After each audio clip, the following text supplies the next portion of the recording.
শুরু করছি এখন প্রকাশ, সঙ্গে আছি আসাদুজ্জামান জি। আজকে আমরা আলাপ করতে চাই ব্যাংকের স্বাস্থ্য প্রসঙ্গে। মূলত দুর্বল ব্যাংকগুলোতে যারা বড় অঙ্কের টাকা আমানত রেখেছেন, সেই টাকাগুলো তারা কিভাবে ফেরত পাবেন সে নিয়ে সরকার এক ধরনের কর্মকৌশল ঠিক করছে।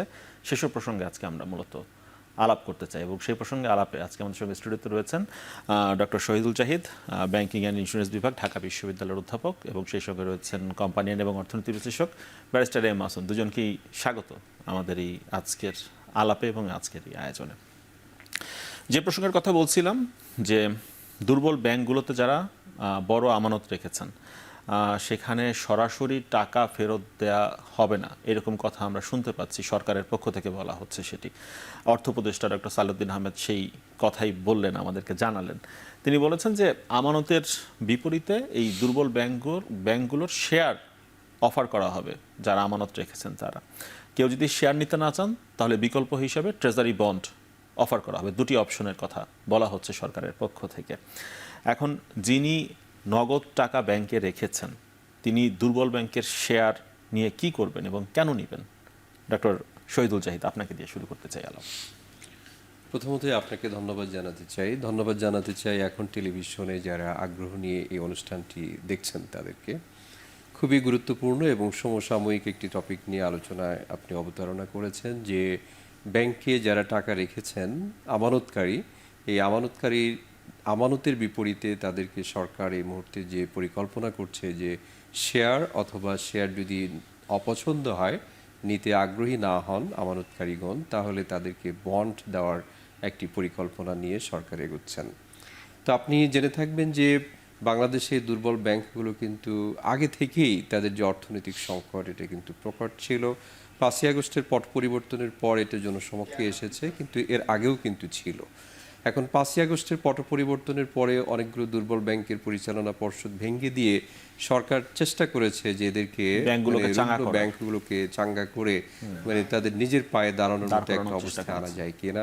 প্রথমত তারা হচ্ছে যে অন্য ব্যাংক থেকে একটা গ্যারান্টি স্কিমের আওতায় তাদেরকে অর্থ সরবরাহ করেছে, লিকুইডিটি বা তারল্য সরবরাহ করেছে, মানে ওই ফর্মুলা ছিল শক্তিশালী ব্যাংকগুলো দুর্বল ব্যাংক। এবং দ্বিতীয় পর্যায়ে হচ্ছে যে সরকার বাধ্য হয়ে টাকা ছাপিয়ে এই সমস্ত ব্যাংককে তারল্য সংকট মোকাবেলায় সহযোগিতা করেছে।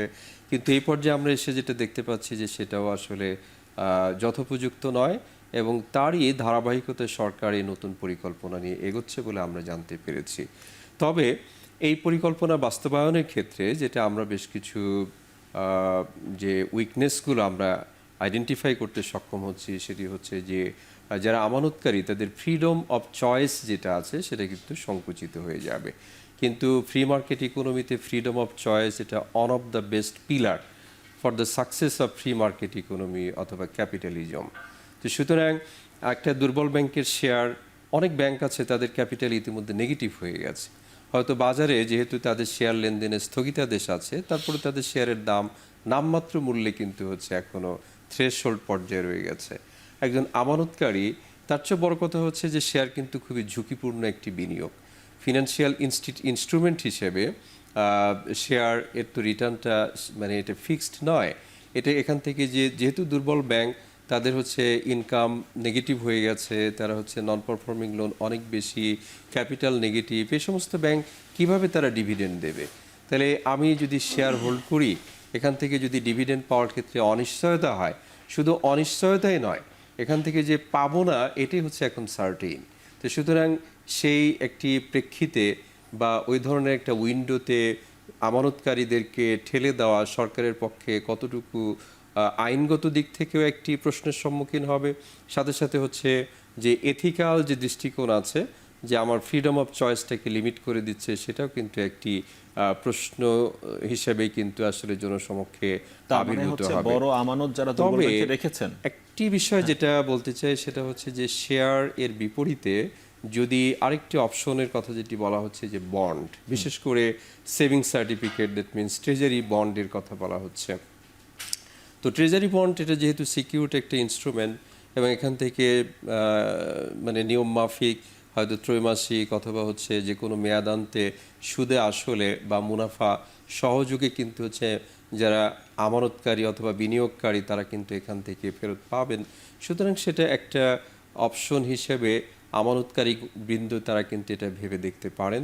কিন্তু সরকার এখানে কিন্তু আসলে কতটুকু মানে তাদের ওই যে ফ্রিডম অফ চয়েসটাকে এটা আগ্রহী করে তুলতে পারবেন সেটা নিয়ে কিন্তু আমরা এখনো সন্দেহ প্রকাশ করি বা সন্দেহের অবকাশ রয়েছে বলে মনে করি। মানে আমানতকারীদের জন্য খুব একটা সুখবর তাহলে নেই যারা টাকা রেখেছিলেন দুর্বল না, ব্যাংকগুলোতে। এটা আপনি ধরাই কিন্তু হচ্ছে যে আলোচনার শুরুতেই বলেছেন যে যারা বৃহৎ আমানতকারী তাদের ক্ষেত্রে এটি প্রযোজ্য, যারা হচ্ছে ক্ষুদ্র আমানতকারী এখন এই বৃহৎ এবং ক্ষুদ্রের মাঝামাঝি কোনো বেঞ্চমার্ক বা মানে স্ট্রেট লাইন এখনো টানা হয়নি সেটি যে হয়তো কত সরকার টাকা সামনের হলে দিনগুলোতে নির্ধারণ করবে। কত টাকা আমানত হলে সেটাকে সেটাকে বৃহৎ বড় অঙ্কের আমানত আমানতকারী ধরা বলা হবে। হবে আর ক্ষুদ্র বলতে আসলে কত টাকাকে বোঝানো হচ্ছে। এখন সরকার কিন্তু ইতিমধ্যে আরেকটি পরিকল্পনার কথা বলেছে যে জব্দকৃত সম্পদ সেটা যেগুলো নিয়ে আছে, আসবো তার আগে সেখান একটু থেকে হয়তো ব্যারিস্টার এম মাসুমের কাছে আসতে চাই। আমানতকারী যারা টাকা রেখেছেন তারা যদি সরকার এখন তাদেরকে বলেন যে আপনাদেরকে দুর্বল ব্যাংকের শেয়ার নিতে হবে, যেই দুর্বল ব্যাংকের শেয়ার অনেক ক্ষেত্রেই নেগেটিভ, স্যার বলছিলেন সেখান থেকে আপনি যে ডিভিডেন্ড পাবেন সেই আশাও নেই বললেই চলে, তাহলে আমানতকারী কি এই সরকার যদি অফারও করে তাহলে কি নিতে বাধ্য, নাকি তিনি না চাইলে নগদ টাকা নেওয়ার জন্য সে ক্লেম করতে পারে?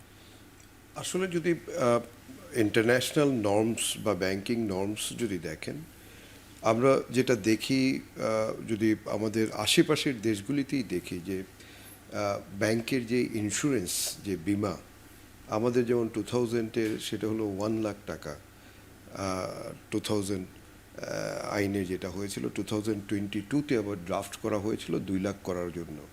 অথচ দেখেন শ্রীলঙ্কা আমাদের পাশেই, তাদের কিন্তু 11 লাখ টাকা।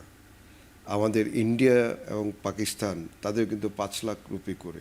তাহলে সেই জায়গায় এটা হলে দেখা যায় প্রায় 95 to 98% আপনি ডিপোজিটরদের কিন্তু ডিমান্ড ফুলফিল করে ফেলতে পারতেন। সেই জায়গাটা আমরা ইনস্টিটিউশনালি ল্যাক। এখন আমাদের দেশে যেহেতু এটা এখন গভর্নমেন্ট যেহেতু একটা পলিসি সিদ্ধান্ত নিচ্ছে, যেখানে আইন হচ্ছে যেটা ব্যাংক অর্ডিন্যান্স 2025, যেহেতু একটা স্পেশাল আইন হচ্ছে এবং এই স্পেশাল আইন অন্য সমস্ত আইনের উপরে প্রিভেইল করবে, এটা বুঝতে হবে। মানে অন্য কোনো আইন এখানে কার্যকারিতা থাকবে না, মানে সকল অন্য ব্যাংক কোম্পানিজ অ্যাক্টের সাথে যদি কন্ট্রাডিক্ট করে তাহলে এটা প্রিভেইল হবে, বা ফাইন্যান্সিয়াল ইনস্টিটিউশন অ্যাক্টের সাথে যদি কন্ট্রাডিক্ট করে এটা প্রিভেইল তার মানে কি হবে। বলতে চাচ্ছেন বা কোম্পানি অ্যাক্ট 1994 এর সাথে এই ট্রেজারি বন্ড নিতে বাধ্য থাকবে একরকম? হ্যাঁ, এখন যখন আপনাকে বলা হচ্ছে যে আমাদের যেমন এই নতুন আইনে যেটা বলা হলো, সেকশন 29-এ বললো যে থার্ড পার্টিজের কাছে যে কোনো শেয়ার ট্রান্সফার করতে পারবে। 40 এবং 39 অ্যান্ড 40-তে অর্ডিন্যান্সের সেখানে বলা হলো যে ফান্ডের কথা। এখন এই ফান্ডটা যখন গভর্নমেন্ট ক্রিয়েট করবে, এখন এই একটা কাউন্সিল করছে, সেই কাউন্সিলের মধ্যে বাংলাদেশ ব্যাংকের গভর্নর থাকবে হেড হিসেবে।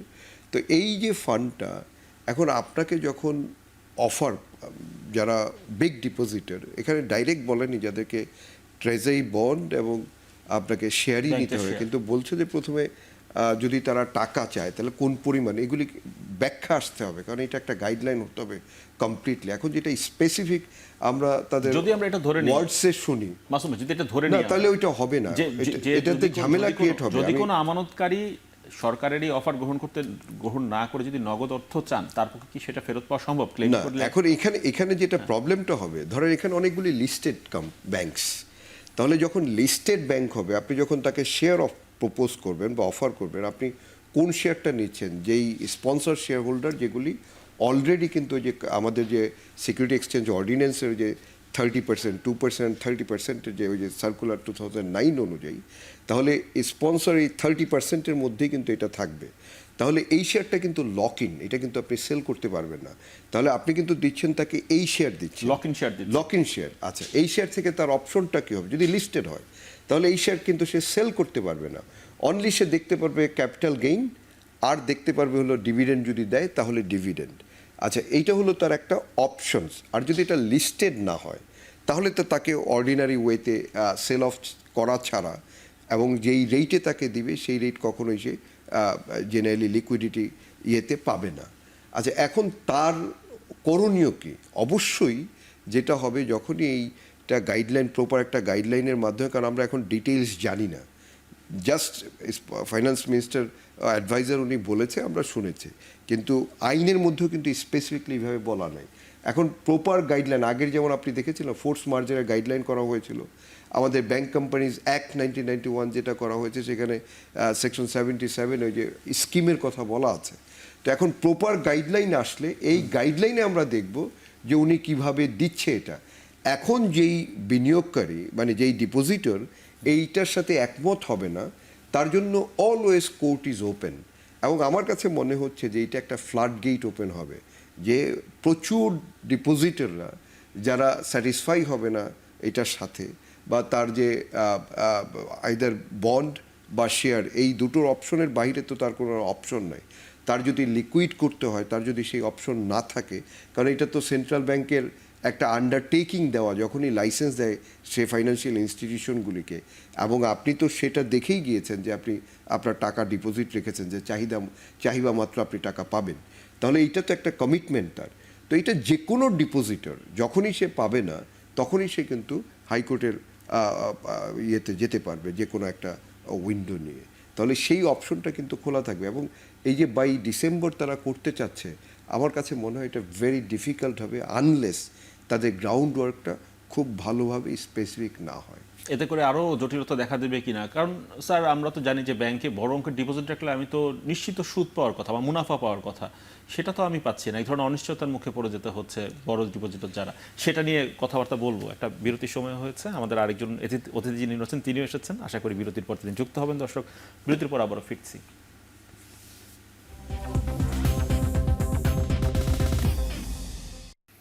বিরতির পর আবারও ফিরে এলাম। এখন প্রকাশ্যে আমরা আলাপ করছিলাম ব্যাংকের স্বাস্থ্য প্রসঙ্গে। বিরতির পর আমরা আমাদের আরেকজন অতিথি তাকে পেয়েছি, তার সাথে পরিচয় করে দিচ্ছি। ডক্টর মোহাম্মদ কবির হাসান, যুক্তরাষ্ট্রের নিউ অরলিন্স ইউনিভার্সিটির ইকোনমিক্স অ্যান্ড ফাইন্যান্স ডিপার্টমেন্টের অধ্যাপক। আপনাকে স্বাগত ডক্টর কবির। আমরা যে বিষয় নিয়ে কথা বলছিলাম বিরতির আগে, সেই প্রসঙ্গ ধরেই আপনার কাছে জানতে চাই যে যেহেতু সরকার ভাবছে যে দুর্বল ব্যাংকে বড় অঙ্কের যারা আমানত রেখেছেন তাদেরকে নগদ টাকা ফেরত দেওয়া যাচ্ছে না, সেক্ষেত্রে শেয়ার বা দুর্বল ব্যাংকের শেয়ার বা তাদেরকে ট্রেজারি বন্ড অফার করা হচ্ছে, তাতে করে আমানতকারীর কতটুকু সুবিধা অসুবিধা জায়গা আপনি দেখেন ডক্টর কবির? যে দেখুন, এইটার প্রস্তাবের কিছু ভালো দিক তো আছেই এবং কিছু খারাপ দিকও আছে। কিন্তু ভালো দিকটা যেটা আর কি, যে আমানতকারীদের টাকা যদি ব্যাংকের শেয়ারে না হতো, ক্যাপিটাল বেস যেটা, কারণ দুর্বল ব্যাংকগুলো তো এখন দেউলিয়া হয়ে গেছে, তার মানে নেগেটিভ নেটওয়ার্থ, সেটা একটা পজিটিভ দিক। সেকেন্ড হলো যে আমানতকারী শেয়ার হোল্ডার হচ্ছে, তাহলে রিস্ক শেয়ারিং একটা ব্যাপার, কারণ ডিপোজিটার থেকে ব্যাংকার ওনার, এটা একটা পজিটিভ দিক। আরেকটা যে লিকুইডিটি ক্রাইসিস যেটা, ওইটা একটু কমবে, একটু প্রেশার কমবে, সেন্ট্রাল ব্যাংকে বারবার টাকা ছাপাতে হবে না। বাট এনিওয়ে, সেন্ট্রাল ব্যাংকে টাকা ছাপায় ভালো কারণেই, এটা আমি অ্যাগেনস্টে না, কারণ এগুলো বাঁচাতে হবে। কিন্তু যে জিনিসটা মার্কেট ডিসিপ্লিন একটা কথা আছে, ওই মার্কেট ডিসিপ্লিনটা বলতে যে লার্জ ডিপোজিটার বলেন অথবা শেয়ার হোল্ডার বলেন, তাদের তো বিগ ইনভেস্টমেন্ট এখানে, ডিপোজিটারদের টাকা মানে সেফটির ব্যাপারটা, আর শেয়ার হোল্ডারদের যারা তাদের যে ইনভেস্টমেন্ট, ওই মার্কেট ডিসিপ্লিনটা হয়তো বাড়তে পারে। কিন্তু কথা হলো যে আমাদের যে ইনস্টিটিউশনাল ফ্রেমওয়ার্ক, এই গরিব ফ্রেমওয়ার্ক কারণে এটা ইনস্টিটিউশনাল ফ্রেমওয়ার্কটা কতটা কাজ করে সেটা আমার সন্দেহ আছে। আর একটা ব্যাপার যেটা হতে পারে যে ফাইন্যান্সিয়াল ইনক্লুশনের ব্যাপারটা আমরা বলি, যে আপনি জানেন যে 2% শেয়ার হোল্ডিং, এটা একটা বাজে একটা জিনিস বাংলাদেশে তৈরি করছে। 2% শেয়ার হোল্ডের কারণে যে ব্যাংকের যে মালিকানাগুলো কুক্ষিগত হয়ে গেছে কিছু কিছু লোকজনের হাতে, এবং এই শেয়ার হোল্ডাররা যদি যারা সুযোগ পায়নি, যারা রাজ আমানতকারী, তারা হয়তো একটা সুযোগ পাবে, কিন্তু গুণগত একটা পরিবর্তন হবে বলে আমার মনে হয় না। কিন্তু খারাপ দিক আছে অনেকটা, মানে আমরা যারা মানে ফাইন্যান্স পড়াই, ফাইন্যান্সের অধ্যাপক আছেন, যে রিস্ক শেয়ারিং বা প্রিন্সিপাল রিস্ক রিটার্ন, যে রিস্ক প্রোফাইল একটা ব্যাপার আছে, এইটার মধ্যে এক ধরনের অস্থিরতা দেখা দিবে। মানে আমরা তো এরকমও দেখেছি 2023 সালের মার্চে দেখেছি আমরা যে যুক্তরাষ্ট্রের দুটো ব্যাংকে আমরা দেখেছি দেউলিয়া হয়ে যেতে। সেক্ষেত্রে বাংলাদেশের ব্যাংকগুলোতে যারা আমানত রাখেন তাদের সুরক্ষার ব্যাপারে, মানে বা আমানতকারীদের ব্যাংকে টাকা রাখার যে সুরক্ষা, সেই সুরক্ষার ব্যাপারে গ্লোবাল প্র্যাকটিসের জায়গাটা কি? না, সুরক্ষার ব্যাপার ধরেন আমেরিকা যেটা আছে, আমি যে দেশে থাকি সেখানে তো মানে ডিপোজিট ইন্স্যুরেন্স আছে, বাংলাদেশও আছে আপনি জানেন, কিন্তু বাংলাদেশের ডিপোজিট ইন্স্যুরেন্সের অ্যামাউন্ট আমি জানি না, বোধহয় 1 লাখ টাকা, 1 লক্ষ টাকা। আমেরিকাতে $250,000। তো এই মূল আইডিয়া ছিল ডিপোজিট ইন্স্যুরেন্স গ্রেট ডিপ্রেশন যখন হয়েছিল 1933-তে, এই যে ছোট্ট আমানতকারীদেরকে রক্ষা করার জন্য। তখন ছোট্ট আমানতকারীর ডেফিনেশন ছিল 5,000। এটা ওভার দি ইয়ার্স বাড়তে বাড়তে 2008-9 এসে $250,000 হয়েছে। তো আপনি হাউ ডু ইউ ডিফাইন ক্ষুদ্র আমানতকারী? $250,000 আমারও তো নাই, তো আমি তো ক্ষুদ্র আমানতকারী না।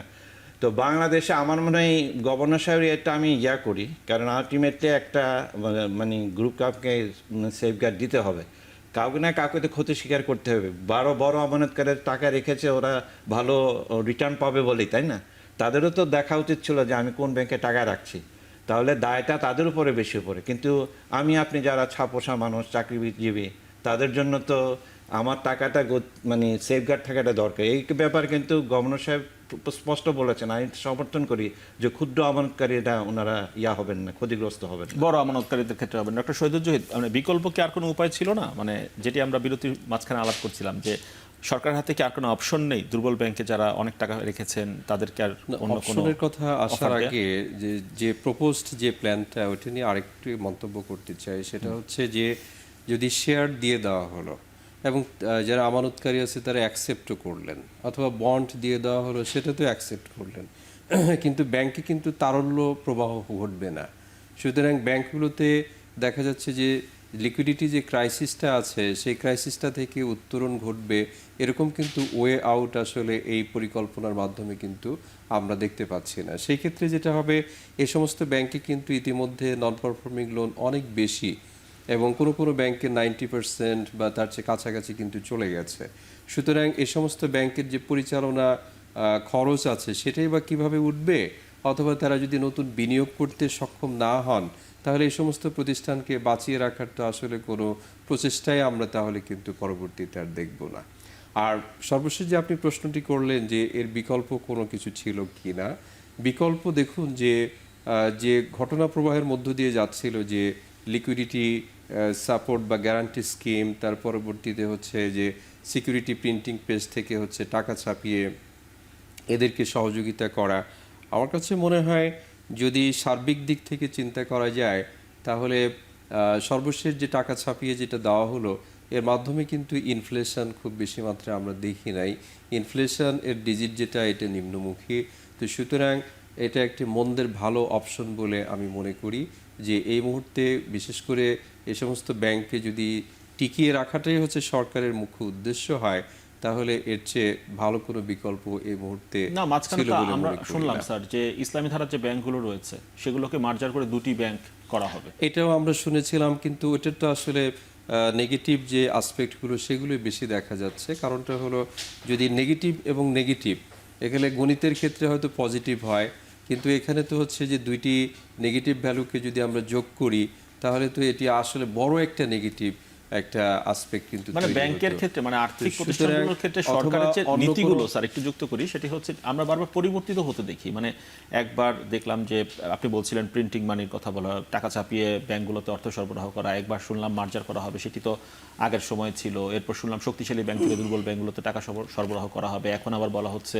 বড় আমানত ফেরত দেওয়া যাবে না, শেয়ার দিয়ে দেওয়া হবে। এত মানে পরিবর্তনের র্যাডিক্যাল চেঞ্জের মধ্য দিয়ে ব্যাংক খাত কি ঘুরে দাঁড়াতে পারবে বলে মনে হয়? এইটা আসলে তো যদি আমরা পিছনের দিকে তাকাই তাহলে গভর্নর সাহেব কিন্তু যখন দায়িত্ব গ্রহণ করেন তখন তিনি একটি মন্তব্য করেছিলেন যে আসলে এদেরকে হয়তো দেউলিয়া হয়ে গেছে বা দেউলিয়া হয়ে যাচ্ছে।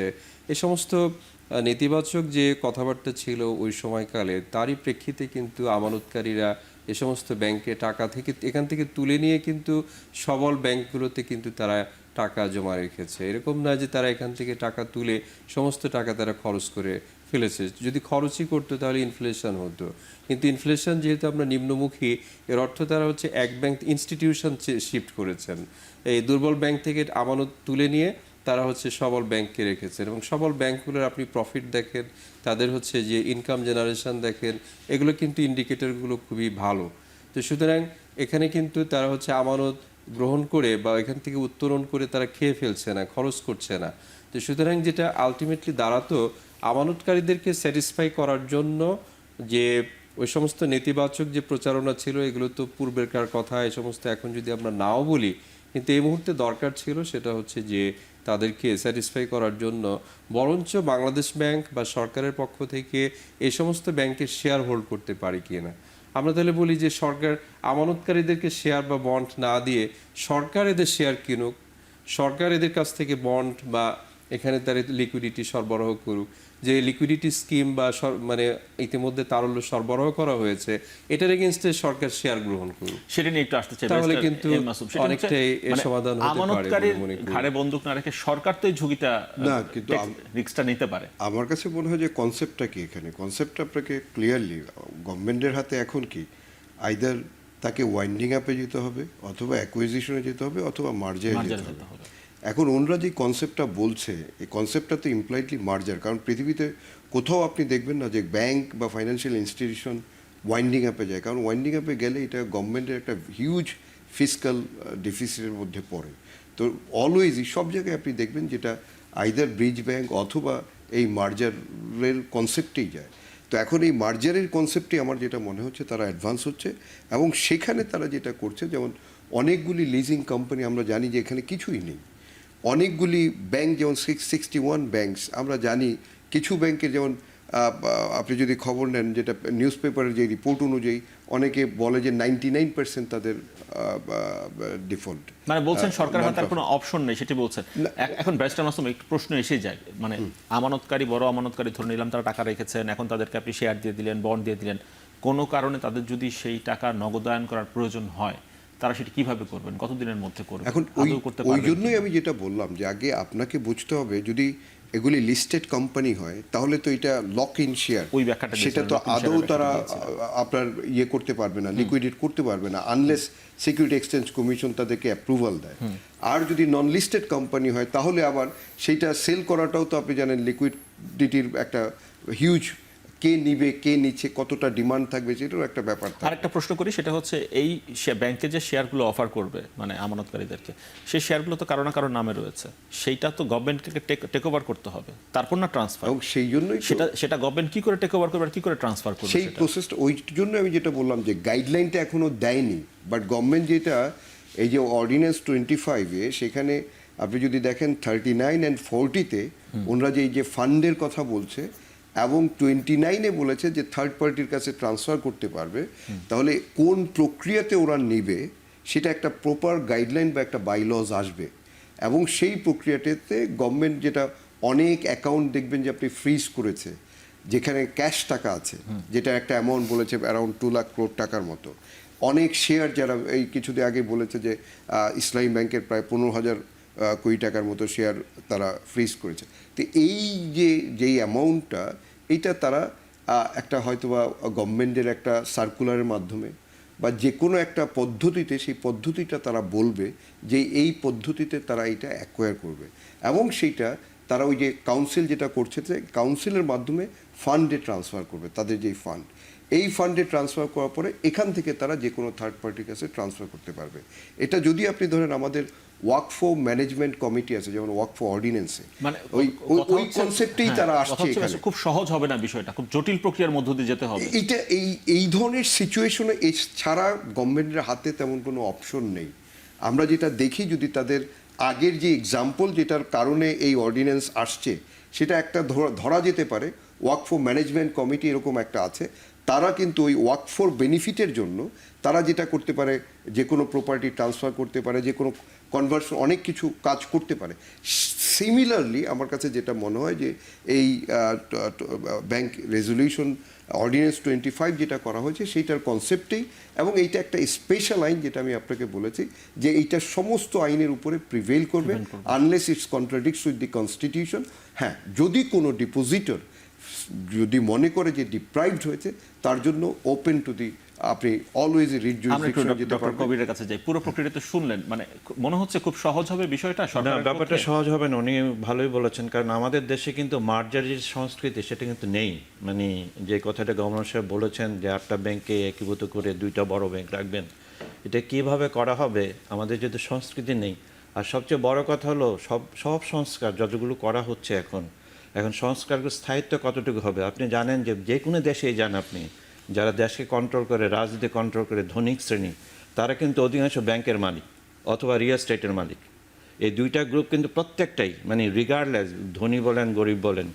তো এখন যে এই জিনিসটা অলরেডি অ্যাসালম গ্রুপ তার নাগরিকত্ব ত্যাগ করেছে, সিঙ্গাপুরে বসে বলছে যে আমার অ্যাসেট তুমি কীভাবে নিচ্ছ। এই যে ট্রান্সফারের ব্যাপারটা কিন্তু ক্লিয়ার না। উনি আইনজ্ঞ মানুষ, উনি জানেন এটা একটা বিরাট সমস্যা ছিল। তারপরে যখন নতুন পলিটিক্যাল গভর্নমেন্ট আসবে তখন তো এই লোকগুলোই ব্যাংকের মালিক ছিল বিভিন্নভাবে, তারা আবার ক্যাওস সৃষ্টি করবে। এটা কিভাবে হবে, আইডিয়া ইজ গুড, কিন্তু ইমপ্লিমেন্টেশনে আমার একটু ভয় আছে to be honest with you. এবং ক্লিয়ার না এই যে উনি লয়ার হিসেবে বললেন যে কোন পদ্ধতিতে যাবে। বা আমেরিকাতে যেটা হয় এই ধরনের হলে যখন একটা জিনিস ফেল করে, আর একটা ব্যাপার হলো যে শেয়ারের যেটা আপনি পাবলিক ব্যাংক তো কখনো দেশে মরতে দেওয়া হয়নি, তাই আপনি জানেন সবসময় ক্যাপিটাল ইনফিউজ করেছে, ফিসকালে এগিয়েছে। কিন্তু প্রাইভেট ব্যাংক নিয়ে আমরা কথা বলছি, এটার মালিক তো সরকার না। তখন যেটা করে আমেরিকার কনটেক্সটে ওরা গুড ব্যাংক ব্যাড ব্যাংক বলে আর কি। একটা ব্যাংকের মধ্যে ভালো অ্যাসেটগুলো নিয়ে একটা গুড ব্যাংক করে, আর খারাপ অ্যাসেটগুলো এটা ট্রান্সফার করে থার্ড পার্টির কাছে। থার্ড পার্টি এটা বেচে কিনে যতটা পায় তারা একটা কিনে নেয়, লিকুইডিটি ইনফিউশন হয়, সাথে সাথে এই ব্যাপারটা এইভাবে করা হয়। আরেকটা ব্যাপার উনি বলেছেন অধ্যক্ষ সাহেব যে জিনিসটা আসলে এই যে যখন হয় যতক্ষণ পর্যন্ত টাকা মানি লন্ডার না হয়ে যাচ্ছে, টাকা যদি দেশের মধ্যে থাকে ব্যাড ব্যাংক থেকে গুড ব্যাংকে যাচ্ছে। কিন্তু প্রবলেমটা ছিল এই ব্যাংকগুলো যে ইসলামী ধারার ব্যাংকগুলো টাকা তো দেশে নিয়ে গেছে। গভর্নমেন্ট, এটা কিন্তু সেন্ট্রাল ব্যাংকের দায়িত্ব লিকুইডিটি সাপোর্ট দেওয়া। এবং যে জিনিসটা এই জোর করে যে স্টক কিনলে এই বড় বড় যারা আমানতকারী তারা তো ব্যাংক তো লং টার্ম ব্যবসার জন্য না, ব্যাংক হলো ওয়ার্কিং ক্যাপিটাল ম্যানেজমেন্টের জন্য, যে লিকুইডিটির ব্যাপারটা বলা হয়েছে। এখন এই লোকগুলো জোর করে যদি করে এটা একটা নেগেটিভ ইম্প্যাক্ট পড়ে বিজনেস এনভায়রনমেন্টে। তো এই ব্যাপারটা কিন্তু সরকারের চিন্তা করতে হবে। আহসান ভাই আরেকটা জিনিসও বললেন, দেখলাম যে ওই অ্যাসেট করে কনফিস করে এটা গরিবের জন্য দেওয়া হবে। কিন্তু আপনি অ্যাসেট কনফিসকেট করবেন, হ্যাঁ ইন্টারন্যাশনাল ল বলে মিউচুয়াল লিগ্যাল অ্যাসিস্ট্যান্ট বলে একটা ব্যাপার আছে, এটাতে আপনি অ্যাসেটকে অ্যাটাচ করে দিন। এখন টিভির আমি অ্যাসেট অ্যাটাচ করলাম, এটা বিক্রি করা যাবে না, কিন্তু এটার আমার দিকে নিয়ে আসার জন্য একটা লং প্রসেস, এবং এই প্রসেসের মধ্যে পলিটিক্যাল চেঞ্জ আসবে। এটা কত স্থায়িত্ব হবে এটা আমি ঠিক বলতে পারছি না। তবে একটা জিনিস আমি বলতে পারি বাইরের থেকে, আমি অবজার্ভিং ভেরি ক্লিয়ারলি যেভাবে গভর্নর সাহেব ব্যাপারটা হ্যান্ডেল করেছেন positively, I give him A+ actually. Any central bank governor যারা ব্যাংকিং বুঝেন, যারা আসলেই সৎ অনেস্ট, তারা এইভাবেই কাজ করতেন। উনি প্রায় একটা কথা বললেন, টাকা ছাপিয়ে ব্যাংকে দিয়েছি, সরকারকে দেনি। এ কথাটা সত্যি, সরকারকে দিলে কিন্তু ইনফ্লেশন হতো। ব্যাংকে দেওয়ার কারণে, কারণ ব্যাংকের দরকার ছিল আমানতকারী, এই জন্য এটা ইনফ্লেশন ইম্প্যাক্ট আমরা দেখতে পাচ্ছি না। আমরা একটু আসতে চাই ডক্টর শহীদুল আপনার কাছে। আমরা যেটা দেখলাম যে সরকার পাশাপাশি আরেকটা কথা বলছে যে জুলাই আন্দোলনের পর যারা পলাতক ছিলেন তাদের অনেক ব্যাংকে থাকা জব্দ করার টাকা, অনেক ব্যাংকের অনেক কোম্পানির শেয়ার এবং ব্যাংকের শেয়ার, সেগুলো জব্দ করার কথা বলা হয়েছে। সেগুলো থেকে দু ধরনের ফান্ড তৈরির কথা বলা হচ্ছে। একটি ফান্ড করা হবে যেগুলো আসলে ব্যাংক সংশ্লিষ্ট, সেই টাকাগুলো দিয়ে একটি তহবিল, সেই তহবিল দিয়ে ব্যাংকগুলোকে সহায়তা করা হবে। আর যেগুলো ব্যাংক সংশ্লিষ্ট নয় সেটি দিয়ে আরেকটি তহবিলের কথা বলা হচ্ছে, সেটি দিয়ে জনকল্যাণমূলক খাতে সরকার আসলে সেই অর্থ ব্যয় করবে। পুরো ম্যানেজমেন্টই কিভাবে হবে বলে মনে হয়? কারণ প্রক্রিয়াটি তো খুব একটা সহজ হবে বলে মনে হচ্ছে না। যাদের সম্পদ বা শেয়ার আপনি রাষ্ট্রীয়করণ করে বা গভর্নমেন্ট টেক ওভার করে সেটিকে থার্ড পার্টি কাছে সেল করবেন, সেল করে অর্থ আদায় করবেন, সেটি কিনবেই বা কারা? বা আসলে যাদের শেয়ার আপনি টেক ওভার করছেন তারাও বা মামলা করতে পারে কিনা, সেই ঝুঁকিটাও থেকে যায় কিনা এই জায়গাতে? না, আপনি ঠিকই বলেছেন। আপনার প্রশ্নের মধ্যে আসলে অনেক কিছু পয়েন্ট কিন্তু চলে এসেছে। যে জুলাই আন্দোলন বা আগস্ট আন্দোলন পরবর্তী যে সময়কালে যারা আত্মগোপনে ছিলেন বা দেশ ত্যাগ করেছেন তাদের সম্পদ বাজেয়াপ্ত করা হবে বা জব্দ করা হয়েছে ইতিমধ্যে। কিন্তু বিষয়টা হচ্ছে যে কোনো লিগ্যাল গ্রাউন্ড আছে কি না। তারা তো এদেশেরই নাগরিক, হতে পারে তারা পতিত সরকার বা তাদের দোসর ছিলেন, কিন্তু সত্যিকার অর্থে যদি এদেশের তাদের নাগরিকত্ব আমরা স্বীকার করি তাহলে তো তাদের এখানে সম্পদ অ্যাকোয়ার করার একটি অধিকার প্রতিষ্ঠিতই ছিল, সুপ্রতিষ্ঠিত অধিকারী বটে।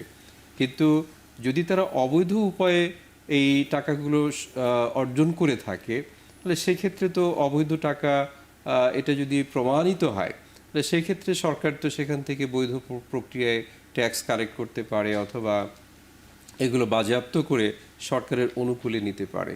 কিন্তু যে ইস্যুটা সামনে আসবে সেটা হচ্ছে যে এই সমস্ত অবৈধ উপায়ে অর্জিত সম্পদ এটা নিয়ে যদি একটি প্রতিষ্ঠান গড়ে তোলা হয়, একটি ফান্ড ম্যানেজ করা হয়, ফর এক্সাম্পল আমরা ইতিপূর্বে সরকারের সময় দেখেছি বাংলাদেশ ফান্ড বলে একটি ফান্ড গঠন করা হয়েছিল, যে বিভিন্ন কোম্পানির যে আনপেইড ডিভিডেন্ডগুলো ছিল সেখানে একটা জমা হতো, এগুলো দিয়ে তারা বিভিন্ন সংস্কারমূলক কাজ বা অনেক ধরনের প্রতিষ্ঠানে হয়তো তারা সহযোগিতা করেছে। কিন্তু ওই ধারাবাহিকতায় যদি আমরা বর্তমানে এটা করে থাকি বা করার চেষ্টা করে থাকি, বা সেটা কিন্তু ওই সময় যেটা ছিল আনপেইড ডিভিডেন্ড, আনক্লেইমড ডিভিডেন্ড যেগুলো ছিল সেইগুলো, কিন্তু এখন যেটা স্পষ্টই বলা হচ্ছে যে কিছু ব্যক্তি বা ব্যক্তিবর্গ যারা বিগত সরকারের সাথে সংযুক্ত ছিলেন, তারা ব্যবসায়ী হতে পারেন, রাজনীতিবিদ হতে পারেন, অথবা অন্য যে কোনো পেশায় বা মালিকানায় থাকতে পারেন, এখন তাদের সম্পদটা কোন আইনে আসলে জব্দ করা হবে এটা আসলে কিন্তু ক্লিয়ার না। এটা যতক্ষণ পর্যন্ত ক্লিয়ার না ততক্ষণ পর্যন্ত এই ফান্ড অ্যাটাচমেন্টের যে প্রক্রিয়া সেটা কিন্তু প্রশ্নবিদ্ধ থেকেই যাবে। তারা কিন্তু যে কোনো সময় অধ্যাপক কবির হাসান স্যার ইতিমধ্যে বলেছেন যে যখন রাজনৈতিক সরকার গঠিত হবে তখন কিন্তু এই সমস্ত ব্যক্তিবর্গ, ব্যবসায়ী বিন্দু তারা কিন্তু দেশে পদার্পণের জন্য চলে আসবেন। তারা এই সমস্ত ব্যবসা প্রতিষ্ঠান তারা আবার রিক্লেইম করবেন, এবং এই সমস্ত যে সমস্ত ফান্ড গঠিত হবে এটার উপরও তারা কিন্তু মালিকানা দাবি করে বসতে পারেন। সেটা যদি সঠিক হয়, সেটা যদি সেই বাস্তবতাটা এখন থেকে যদি আমরা মানে দেখতে পাই, চিন্তা করি, তাহলে কিন্তু দেখতে পাবো যে এই সমস্ত ফান্ডের অ্যালোকেশন যেটা এখানে কিন্তু নীতি নৈতিকতার ঊর্ধ্বে আসলে উঠবে বলে মনে করি না। তহবিল করার কথা বলা হচ্ছে, সেটি সফলভাবে করতে পারবে কিনা এই নির্ধারিত সরকার, সেটি নিয়ে ভাবনার জায়গা আছে। একটা বিরতি নিয়ে ফিরে আসি স্যার, তারপর বাকি আলাপের সুযোগ হবে। দর্শক, একটা বিরতির পর আবারও ফিরে আসছে এখন প্রকাশন।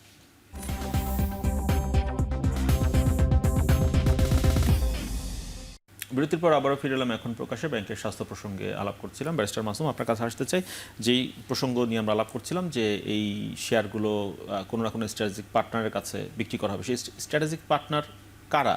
মানে তারা কি সেই সম্পত্তি নিয়ে তারা কিনে ধরে রাখতে পারবেন? কারণ পাল্টা মামলাও তো হতে পারে, সেই সম্পদ কেন তারা এখন টেক ওভার করলো? এখানে কিন্তু আপনি যদি ব্যাংক রেজলিউশন অর্ডিন্যান্স যদি আসেন, সেটা যদি ব্যাংকিং যেই ফান্ডের কথা বলা হয়েছে, ব্যাংকের শেয়ার এবং ব্যাংকের যেই ডিপোজিট যেটা আছে সেটার উপরে, বাট যদি আপনি অন্য যেই ল্যান্ড অ্যাটাচমেন্ট যেগুলি মর্গেজ ছাড়া বা লিয়েন ছাড়া বা এমনি যদি ওইটাতে, তাহলে আপনি কোন আইনে আসবেন? আপনার তো আইন লাগবে ব্যাকড বাই। আমি যদি এখানে মানি লন্ডারিং অ্যাক্ট 2012-এর সেকশন 4-এ আছে যে আপনাকে এটা গভর্নমেন্ট আপনার বাজেয়াপ্ত করে দিতে পারে যদি এটা প্রমাণিত হয় মানি লন্ডার্ড। আর আসছে হলো আপনি দুর্নীতি দমন কমিশন আইন 2004-এর সেকশন 27-এ আছে যে যদি মনে হয়, প্রমাণিত হয় যে এটা করাপ্ট মানি দিয়ে আপনি করেছেন, তাহলে সেটা বাজেয়াপ্ত করতে পারেন। তাহলে দুটো জায়গায় বাজেয়াপ্ত। আরেকটা যদি আপনি আসেন যেটা 71-এর পরে প্রপার্টি যে অ্যাবান্ডন হওয়ার পরে যে অ্যাকুইজিশন, সেটা একটা কিন্তু লং প্রসেস, এবং এরা কিন্তু সেইটা ওই 71-এর পরে যে অন্য দেশের বা শত্রু সম্পত্তি সেটা কিন্তু তারা না, বা তাদেরকে আপনি সেভাবে ফেলতে পারবেন না। তাহলে তাদের এই প্রপার্টিটা যে আপনি অ্যাকোয়ার করবেন, সেই অ্যাকোয়ারের কোন মানে যদি এটা হয় যে তারা মানি লন্ডারিং, তাহলে আপনাকে মানি লন্ডারিংয়ের ওই কনসেপ্টে যেতে হবে, মানি লন্ডারিং আইন অনুযায়ী। আপনার যদি দুর্নীতি ওরিয়েন্টেড হয়, তাহলে দুর্নীতি দমন কমিশন অ্যাক্ট সেইভাবে যেতে হবে। তাহলে এই আইনে যখনই আপনি এফআইআর ফাইল করবেন, এটা তো একটা লং প্রসেস হবে এবং একটা লং টাইম, যেটা সেইটার অ্যাগেনস্টে ধরেন নিচের কোর্টে জাজমেন্ট হবে, যে কোনো অর্ডার অ্যাগেনস্টে হাইকোর্টে আসবে, যে কোনো অর্ডার অ্যাগেনস্টে অ্যাপেলেট ডিভিশন যাবে, রিভিউ হবে। তাহলে এইটা একটা লং টাইম লাগবে। তাহলে এই শর্ট টাইমের মধ্যে তারা ওই দুটো প্রসেসে যেতে পারবে না। এখন কথা হলো যে ব্যাংকিং চ্যানেলেই তো সব কিছু হয়েছে। তাহলে যদি ব্যাংকিং চ্যানেলেই হয়ে থাকে, তাহলে তারা যদি ব্যাংক ওই রেজলিউশন অর্ডিন্যান্স 2025 অনুযায়ী, তাহলে তাদেরকে স্পেসিফিক গাইডলাইন দিতে হবে, যেইটা তারা যেই স্পেসিফিক আইন এখানে সেকশন 39 and 40-তে যেই ফান্ডের কথা বলা হয়েছে এবং যেই কাউন্সিল 44-এ বলা হয়েছে, সেই কাউন্সিল এবং এই ফান্ড, এই ফান্ডটা কিভাবে আপনার ওই কোন প্রসিডিওর ফলো করে করবে, এটা প্রপার আইন লাগবে। এবং সেই আইনটা হয়তো তারা একটা গাইডলাইন দিব, যেমন ওই যে আপনি কিছুদিন আগে দেখেছিলেন যে ফোর্স মেজরের একটা কি বলে ফোর্স মার্জারের একটা গাইডলাইন দিয়েছিল আপনার রেড ইয়েলো ব্লু ব্যাঙ্কগুলির দিয়ে। তো সেই রকম একটা স্পেসিফিক গাইডলাইন লাগবে বা যে কোনো একটা রুলস তাদেরকে বানাতে হবে, যেই রুলসের আওতায় আমরা স্পেসিফিকলি জানবো যে এইভাবে তারা অ্যাকোয়ার করবে বা এইভাবে বাজেয়াপ্ত করবে এই প্রপার্টিগুলি। তারপরে মানে এইটা ব্যারিস্টার মাসুম, খুব সহসাই আমরা এটার সুফল দেখতে পাচ্ছি না, খুবই জটিল প্রক্রিয়ার মধ্য দিয়ে যেতে হবে এই এটা পদ্ধতি। মনে হচ্ছে যে তারা যেই কুইক কনসেপ্টে যাচ্ছে, যে আপনি ফাইন্যান্স অ্যাডভাইজারের কথা শুনেছেন হয়তোবা, উনি বলেছে যে বাই ডিসেম্বর তারা একটা কুইক যে কোনো ইলেকশনের বা গভর্নমেন্ট একটা এক্সাম্পল ক্রিয়েট ইলেক্টেড করতে চান, গভর্নমেন্ট যেটা হওয়ার যেটা আগে ইলেক্টেড গভর্নমেন্টের তারা সাথে একটা একটা অনুসরণ একটা করবে, একটা উদাহরণ এক্সাম্পল বা ক্রিয়েট করতে চান। এক্সাম্পল আমরা দিয়ে যেতে সেই চাচ্ছি। প্রত্যাশাই করি। ডক্টর কবির, আপনার কাছে আসতে চাই। বলা হচ্ছে যে এই শেয়ারগুলো, জব্দকৃত যে শেয়ারগুলো, সেগুলো বিক্রি করে যে টাকা পাওয়া যাবে, সেটি দিয়ে তো তহবিল গঠন করবে, সেই টাকা দিয়ে দুর্বল যে ব্যাংকগুলো আছে সেগুলোকে সাপোর্ট দেওয়া হবে। দুর্বল ব্যাংক এর আগেও তো মানি প্রিন্টিংয়ের মাধ্যমে হোক, শক্তিশালী ব্যাংকের মাধ্যমে হোক মানি সাপ্লাই পেয়েছে, কিন্তু ব্যবস্থাপনা ত্রুটির কারণে তারা লোকসান করেছে বা প্রফিট করতে পারেনি। এখন যে আবার নতুন করে তাদেরকে টাকা সাপ্লাই দেওয়া হবে, সেটা একই কথা, কোনো না কোনো প্রসেসে টাকা সাপ্লাই দেওয়া হলো। ব্যবস্থাপনা যদি উন্নতি না হয়, এই টাকা দিয়ে কি দুর্বল ব্যাংক তাদের ব্যাংকের স্বাস্থ্য ভালো করতে পারবে? না, পারবে না। কিন্তু এখানে একটা জিনিস আমি বলছি, এই যে কথাটা বলা হচ্ছে জব্দ শব্দটা ঠিক না বোধহয়। কারণ যেই ব্যাংকগুলো, এগুলো তো দেউলিয়া মানে কি, তাদের নেগেটিভ নেটওয়ার্ক, তার মানে যারা শেয়ার হোল্ডার ছিল শেয়ারের কোনো ভ্যালু নেই।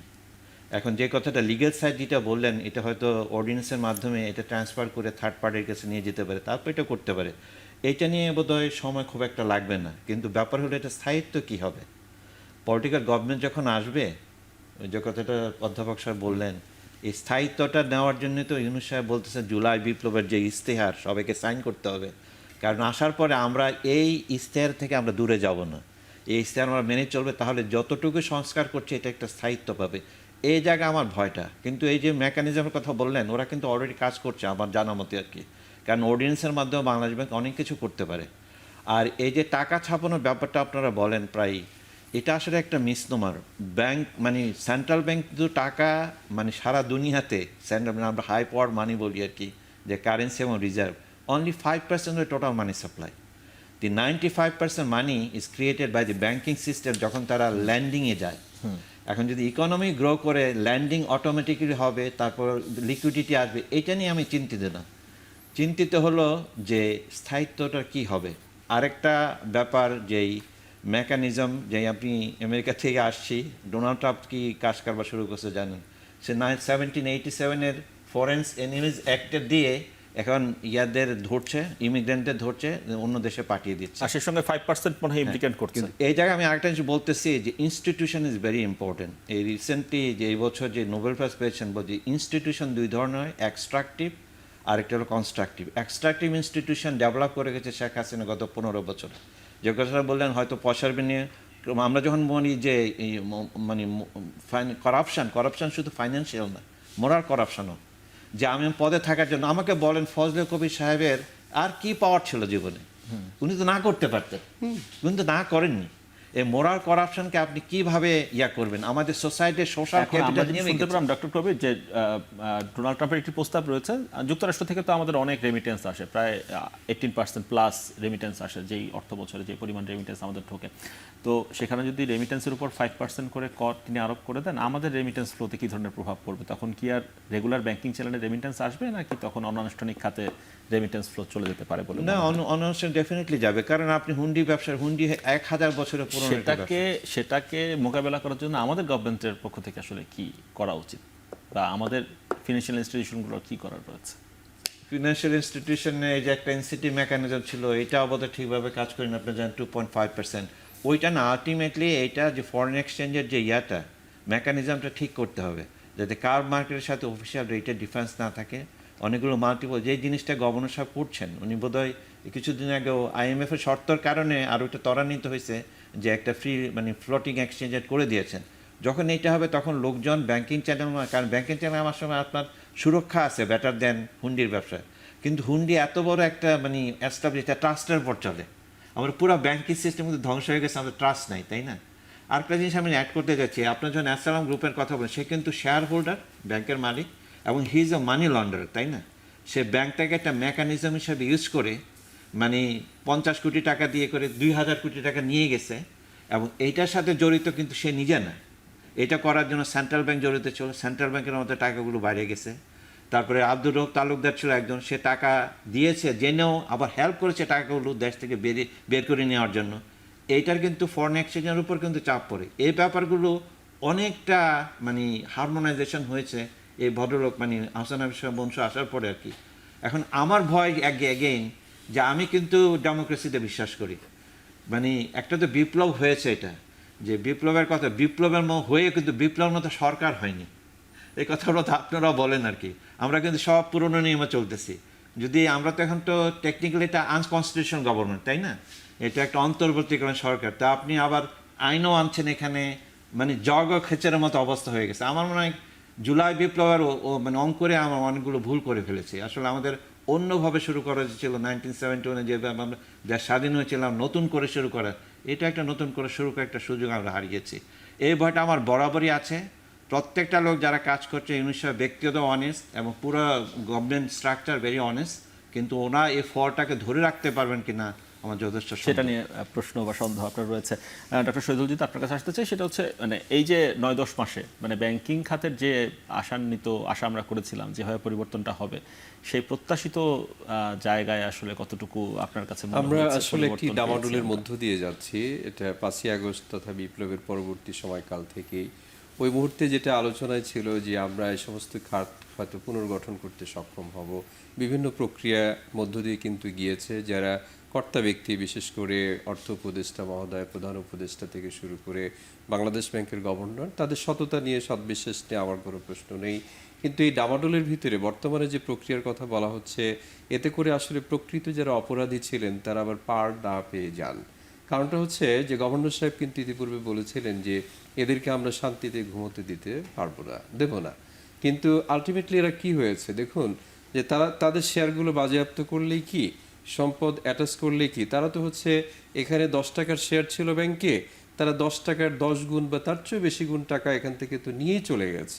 তো সুতরাং এই মুহূর্তে তাদের 10 টাকার শেয়ার যার বাজার মূল্য নেগেটিভ হয়ে গিয়েছে, তো সুতরাং এই নেগেটিভ ভ্যালু অ্যাটাচ করে এটাকে আমরা যদি মানে সরকারি কোষাগারে নিয়েও যাই, তাহলে কিন্তু তারা কিন্তু শান্তিতে তো ঘুমাচ্ছেই, তারা বিদেশে চলে গিয়েছে, তাদের টাকা তো আর আসলে আমরা ফেরত আনতে পারছি না। ইতিমধ্যে আমরা যে হিসাবের কথা দেখছি যে বাইরে থেকে ফেরত আসার মতো টাকার পরিমাণটা হচ্ছে সম্ভবত 16 কোটি সামথিং ডলার, এরকম কিছু একটা অ্যামাউন্টের কথা বলা হচ্ছে, যেটা ইতিপূর্বের যে হিসাব সমূহ ছিল যে যে পরিমাণ টাকা বাইরে বাংলাদেশ থেকে চলে গিয়েছে, দেশের বাইরে চলে গিয়েছে, তার তুলনায় যৎসামান্যই বটে। তো সুতরাং আলটিমেটলি আমরা বিপ্লব পরবর্তী সময়ে যে আশার আলোটি আমরা দেখতে চেষ্টা করেছিলাম যে দুর্নীতিমুক্ত বাংলাদেশ গড়ব, কিন্তু এই সমস্ত ডামাডোলের ভিতর দিয়ে দেখুন বাংলাদেশের এই আর্থিক খাতের দুর্নীতির পিছনে একটি সামষ্টিক ব্যর্থতা রয়েছে। রাষ্ট্রীয় মদত ছিল, রাষ্ট্রের সর্বোচ্চ পর্যায় থেকে কিন্তু আসলে মদত ছিল। এখানে বাংলাদেশ ব্যাংক বলেন, অর্থ মন্ত্রণালয় বলেন বা তৎসংশ্লিষ্ট যে ব্যক্তিবর্গ ছিলেন, তারাও কিন্তু এখানে দোষে দুষ্ট। তো সুতরাং আমরা যে সমস্ত মেজারের কথা বলছি, এই সমস্ত মেজার হয়তো ইমপ্লিমেন্ট যদি হয়ও, তাহলে পিছনে যারা আসলে কুশীলব হিসেবে কাজ করেছিলেন তারা যাতে কোনোভাবে এসকেপ না হন সেদিকে দৃষ্টি লক্ষ্য রাখার রাখতে হবে, জন্য দৃষ্টি রাখতে হবে। আমরা আহ্বান জানাবো। তিনজনকে ধন্যবাদ সময় দেওয়ার জন্য। আজকে নিশ্চয়ই সামনের দিনগুলোতে আবারও আলাপের সুযোগ হবে। দর্শক, শেষ করছি এখন প্রকাশ, সঙ্গে থাকার জন্য ধন্যবাদ সবাইকে।